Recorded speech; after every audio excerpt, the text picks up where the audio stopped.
Welcome to Coffee Break. Thoughtful conversations for a busy world.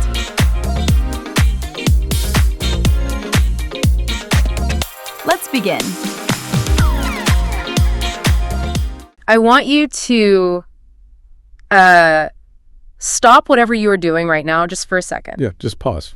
Right. Just pause and consider this really profoundly destabilizing premise. It is a heavy one. It really is. What if everything you believe about your own identity, your past, your limitations, what if all of that is actually just a work of fiction? A total fabrication. Exactly. Like, what if the person you think you are, the anxieties you carry around, the reactions you constantly have, or even like the ceiling you've placed on your own potential, what if that is simply a character you invented a long, long time ago? Wow. I mean, it immediately forces a kind of cognitive dissonance. Oh, absolutely. Because we are so deeply embedded in our own autobiographies. Questioning the author of that story feels like questioning gravity itself. It feels impossible, or at least really uncomfortable. Extremely uncomfortable. But when we look at the source material we are dissecting for today's deep dive, we are completely bypassing the usual data sets. We're going straight to the core. Exactly. No historical timelines or surface-level psychology. We are looking directly at the architectural blueprints of human identity. Yes. And we're doing this specifically through an excerpt from a piece titled The Reimagined Narrative, Beyond Your Internal Story. And the focal point of our entire conversation today, the core text we are pulling from that piece, is exactly one sentence long. Just one sentence, which is crazy when you think about it. It is. But the density of it is just staggering. Okay, let's just lay it out for everyone listening. The sentence is, you are not the story you've been telling yourself. You are not the story you've been telling yourself. Yeah. It's so simple, but so heavy. Right. Okay, let's unpack this, because my immediate visceral reaction to that phrase is the sensation of wearing a really heavy insulated winter coat indoors. Oh, I like that analogy. Yeah, imagine you've been wearing this suffocatingly thick parka for so long, maybe since you were a toddler, honestly. Wow, since childhood. Yeah, so long that the material has basically fused with your perception of your own body. You don't even know where the coat ends and you begin. Exactly. You genuinely believe you are naturally just heavy and lethargic and, constantly prone to overheating. Because that's all you've ever known. Right. And you've adapted your entire existence around it. Your relationships, your career, everything is built around the physical limitations of this coat. Which you think is your skin. Yes. And then this one sentence, this quote, is basically a stranger tapping you on the shoulder and saying, hey, there's a zipper, right? That is a perfect way to visualize it.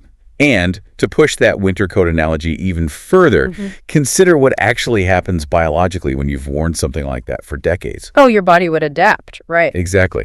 Your body's actual thermoregulation systems would atrophy. Oh, wow. Yeah, you would come to rely entirely on the artificial environment the coat creates. Yeah. Your natural ability to regulate yourself shuts down. Because it hasn't had to work in years. Right. And this text highlights the specific active architecture of that artificial environment.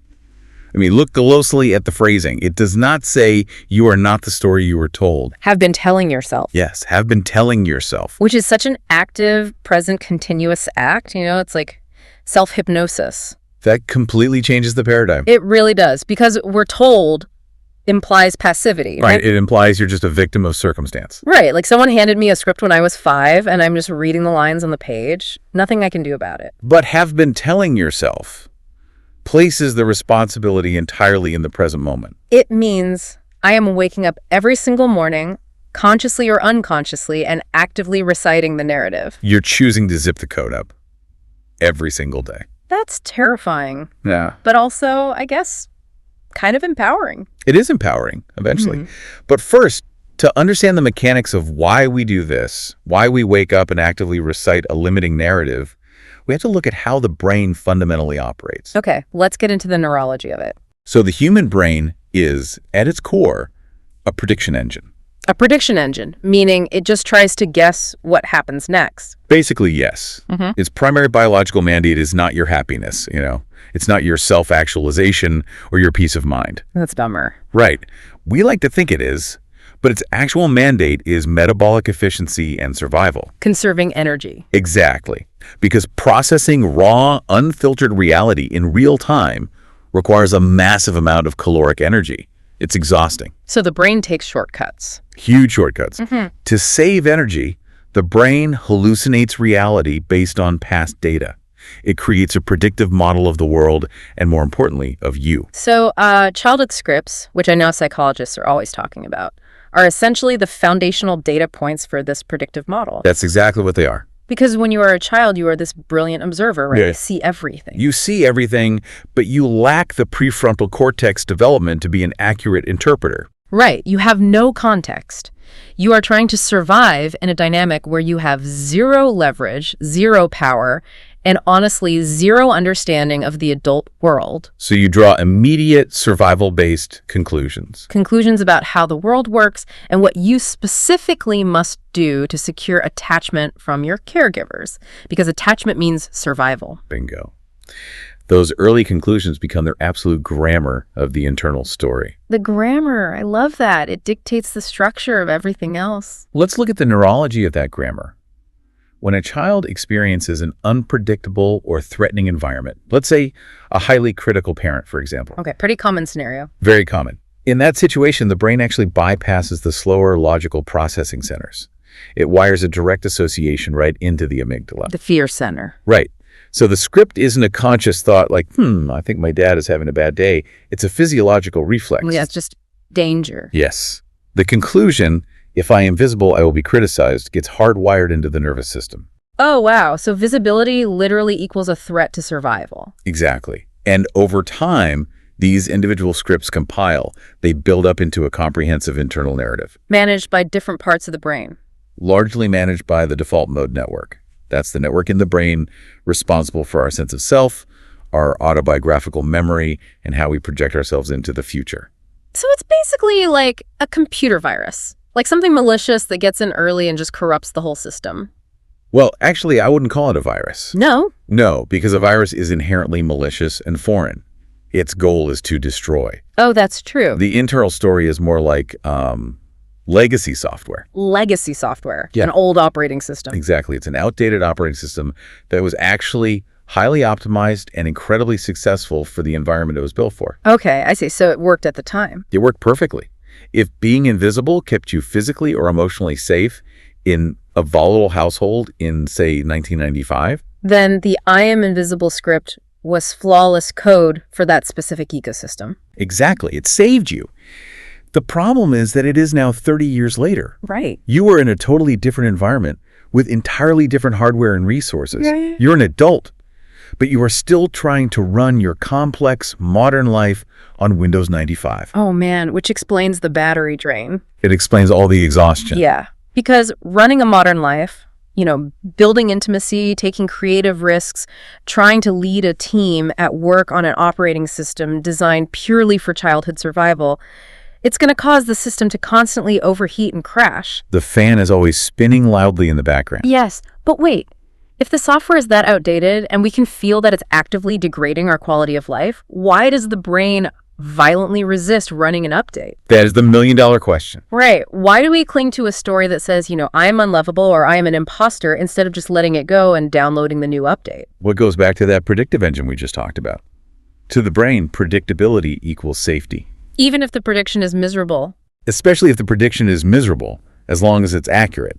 An updated, unknown reality, even if it is joyful, liberating, and abundant, is fundamentally unpredictable. And unpredictability is a threat. Unpredictability registers as a predictive error in the brain, which immediately triggers an anxiety response. Wow. So there's like a dark neurological comfort in being right about your own misery. Dark comfort is the perfect way to phrase it. You know the parameters of the I am a failure story. You know exactly how that plot unfolds. You know who the villains are. You know how it ends. Right. Stepping outside that story requires the brain to expend massive amounts of energy to process new, unfamiliar data. And we know the brain hates spending energy. Exactly. So the nervous system would literally rather be predictably miserable than unpredictably happy. That is wild, but it perfectly contextualizes self-sabotage. Oh, self-sabotage is just the predictive engine trying to correct an error. Right, because when reality starts to look significantly better than the internal story we've been telling ourselves, let's say you get a huge promotion you didn't think you deserved. Or you enter a genuinely healthy, secure relationship for the first time. Yes. The nervous system detects a massive predictive error. The new data doesn't match the legacy code. So it panicked. It flags the happiness as a literal threat. So we unconsciously blow up the relationship, or we perform terribly at the new job just to bring our reality back into alignment with the familiar, painful story. We engineer our own downfall just to prove the story right. Just to soothe the nervous system. Exactly. And this transition from the internal code to how we act it out externally, this brings us to the next structural layer of the source material. Right, because the text challenges us to peel back these layers. Specifically, it asks us to peel back the layers of coping mechanisms and social masks. And these aren't just abstract concepts, right? No, not at all. Yeah. They are the physical interfaces we build to interact with the world while protecting that fragile legacy code. Okay, let's draw a hard line here between coping mechanisms and social masks, because I think they get conflated a lot in popular psychology. They do, and they are very different functions. Right.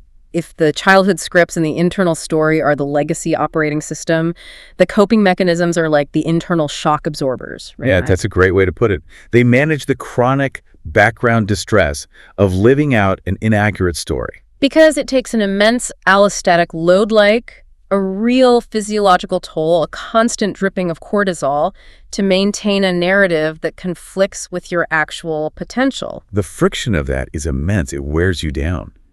Coping mechanisms are how you self-medicate that friction behind closed doors. And we aren't just talking about the obvious things here, like substance abuse or whatever. No, the socially acceptable ones are often the most insidious. We are talking about chronic over-intellectualizing. Oh, retreating entirely into your head. Exactly. You stay in your head to avoid experiencing any actual somatic sensations in your body. Or doom scrolling.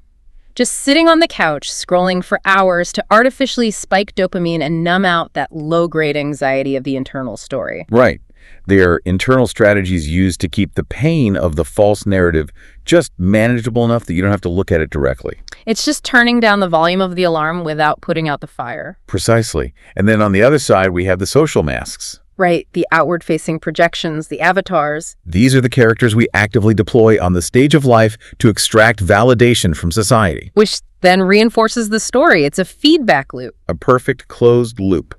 And we can skip the basic definitions here because anyone listening knows what a people pleaser is. Yeah, that's well-covered ground. Right. Let's look at the more insidious masks like weaponized hypercompetence, the overachiever mask. Oh, that's a fascinating one. Because on the surface, society rewards this relentlessly. We love an overachiever.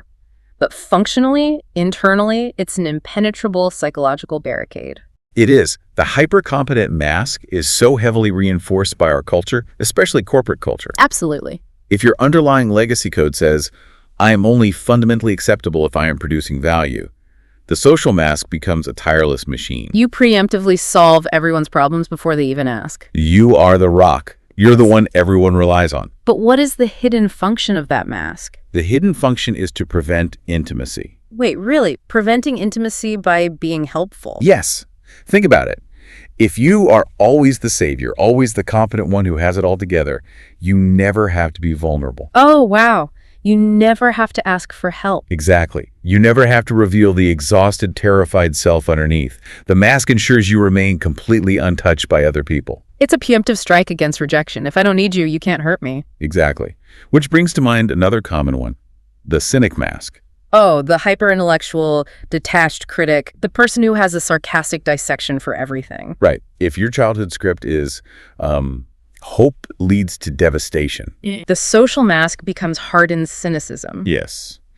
By pretending to be above it all, by constantly mocking earnestness, you reject the world before it can reject you. It creates this artificial high ground. You're untouchable up there. But the tragedy of the cynic mask and the overachiever mask is that they become self-fulfilling prophecies of total isolation. Because the mask does exactly what it was designed to do. It protects you from the specific pain you feared as a child. But it completely insulates you from joy, from genuine connection, from the very things that would actually disprove the internal story. Okay, but I have to push back here for a second. Sure, go ahead. Let's take this out of the theoretical and put it in a really high-stakes environment. Let's say I am walking into a critical pitch meeting. Okay, a pitch meeting. I need to secure funding for my company. My internal state might be terrified. My story might be screaming imposter syndrome at the top of its lungs. A very natural reaction in that setting. Right. Now, I am absolutely going to project a mask of unshakable confidence, competence, and authority. I am going to play a character. As you should. But if I walk in there and drop the mask and become a raw, unshielded nerve ending and expose my authentic terror, I lose the funding. You definitely lose the funding. So my question is, where is the line between functional adaptation, which is necessary to survive in a complex society, and deepening this false narrative? How do I know the difference in the moment? That is such a crucial distinction. Yeah. The difference lies entirely in your attachment to the avatar. My attachment to it. Right. You are confusing a tool that you hold with a mask that is grafted to your face. Oh, I see. Functional masking is a requirement of civilized life. Playing the role of the confident founder in a pitch meeting, or the polite neighbor, or, the stoic leader during a crisis, these are just necessary social contracts. So the act of wearing the mask isn't the problem itself? Not at all. The pathology begins when the meeting ends. You get in your car, you drive home, you sit in your empty living room, and you still cannot take the mask off. It is when the avatar consumes the identity. If you believe that you actually are the confident founder, and that if that specific projection cracks, you literally cease to exist, then you are trapped in the story. The danger is not utilizing a persona for a specific social function. The danger is forgetting that it is a persona. Exactly. That hits hard. It's the difference between wearing the winter coat to walk through a blizzard and refusing to take it off while you're sweating to death in bed because you've convinced yourself the coat is your actual epidermis. That is the exact trap. And this brings us to the real crux of the source text, the unraveling. Right. The prompt explicitly challenges us to peel back these layers, the masks, the coping mechanisms, the scripts, to see who is left when all the stories are gone. And the language of peeling back is vital here.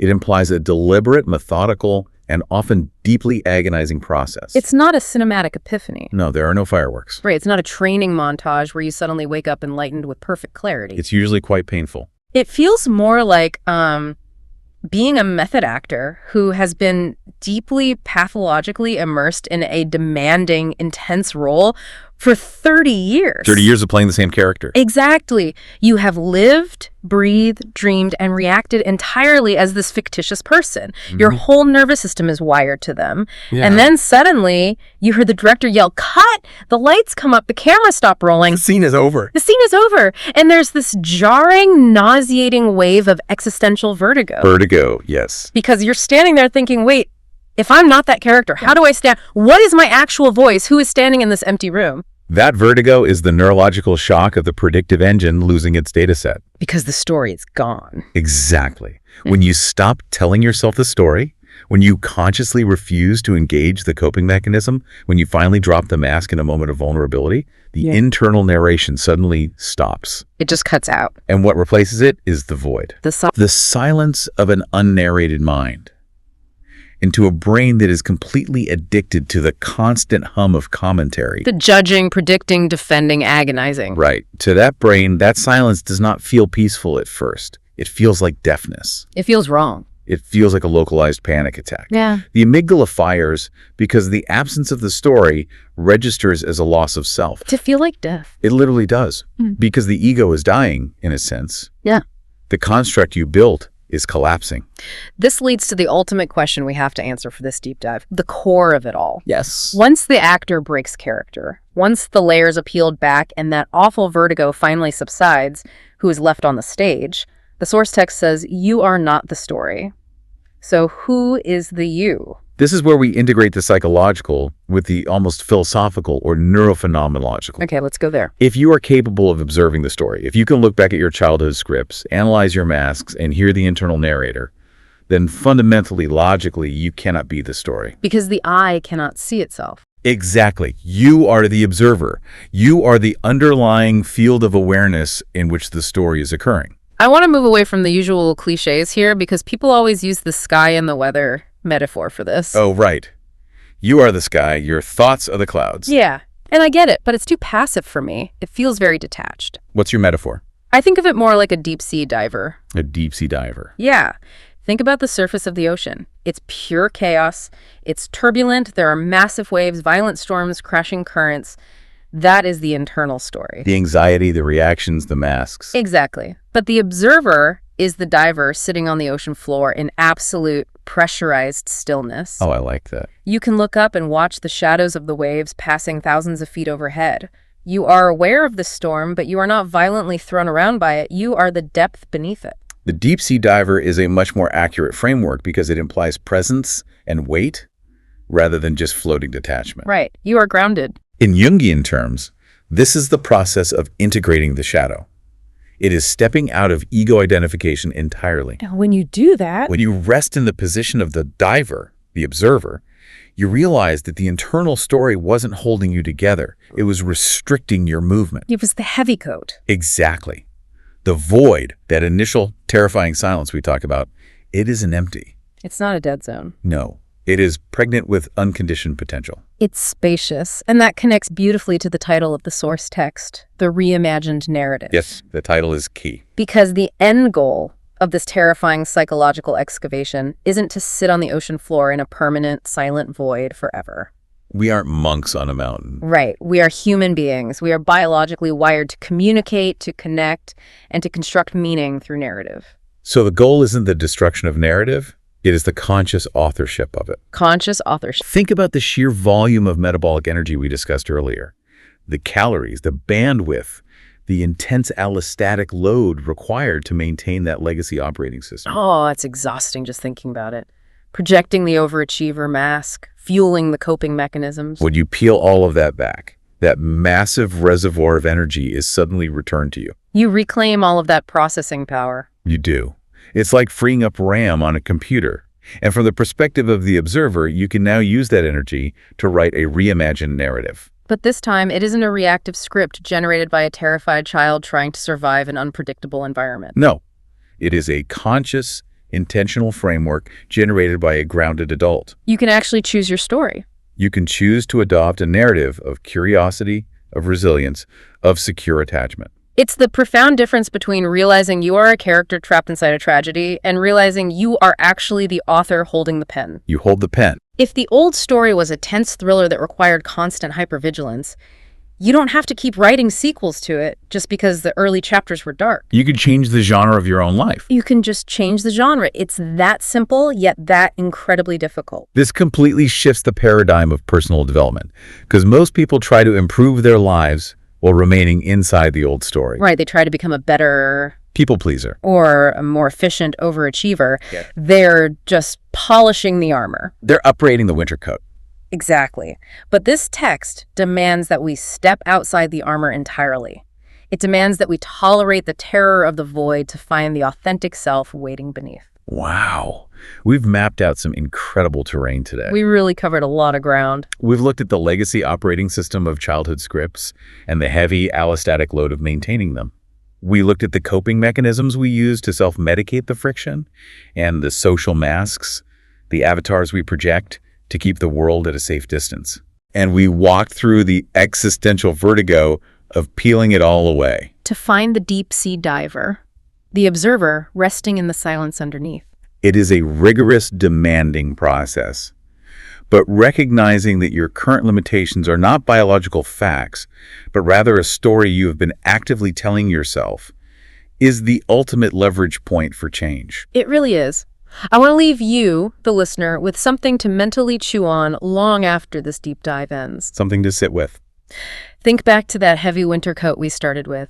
Think about the exhaustion of wearing it and the sudden, terrifying realization that there is a zipper. It's all right there. If you can finally accept the premise that you are not the story you've been telling yourself, you have to ask yourself, who wrote the first draft? That's the question. And more importantly, when you wake up tomorrow morning, what happens if you summon the courage to simply leave the pages blank?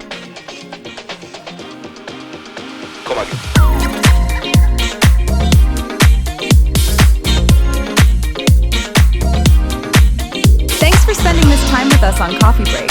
If this conversation stayed with you, you can find more episodes here on the channel. Until next time, take care.